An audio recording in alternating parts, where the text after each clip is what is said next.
Bonjour,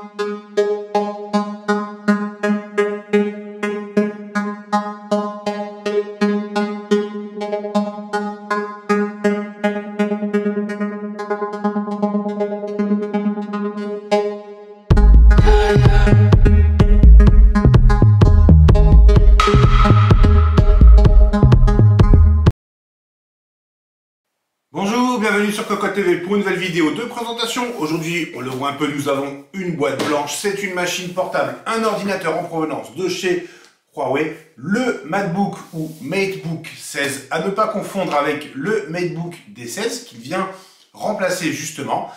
Et à l'intérieur, il y a la machine.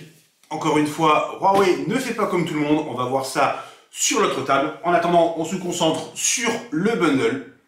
Très simple, nous avons un chargeur. Alors ça nous a surpris avec cette machine en 16 pouces, donc un format plutôt inhabituel. Huawei ne vise peut-être pas vraiment la mobilité. Et du coup, nous avons un chargeur avec un grand câble pour aller sur la prise.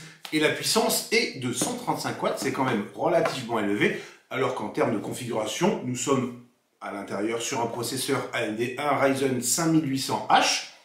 Ça reste quand même correct, un TDP qui peut monter à 54 watts si on passe en mode performance via la touche fonction et la touche P, mais normalement pas de quoi nécessiter autant, donc on verra ce que ça donne en termes de consommation. Bien entendu, tout de suite, on déballe la boîte et on regarde ça un peu plus en détail. La machine, la voici déballée, on le voit en termes de design.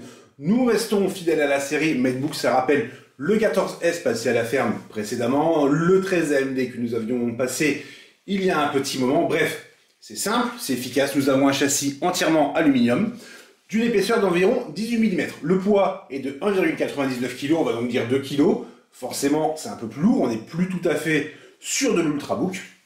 Et puisqu'on parle d'Ultrabook, on va parler de connectique avec pas mal de choses. Alors, ça pourrait toujours être mieux, mais nous avons deux ports USB type C, dont un pour la charge, une sortie HDMI, un combo pour le son, et enfin, de l'autre côté, nous avons deux ports en type A, et ça, c'est plutôt une bonne chose. Dessous, nous avons large patin et bien entendu une très grande grille d'aération. Donc ça se manipule quand même à une main, alors on le fera pas tous les jours, 2 kg au bout d'un moment ça se tient, et l'ouverture de l'écran comme d'habitude se fait avec une seule main. Et nous avons ensuite un écran de 16 pouces, et cet écran, la particularité c'est qu'il est au format 3.2 en 2,5K, donc un écran qui est beaucoup plus haut que la concurrence qui est sur du 16.9 ou du 16.10. On aimera, on n'aimera pas. À la ferme, on trouve ça très intéressant pour travailler, forcément. Ça fait un peu moins de scroll notamment.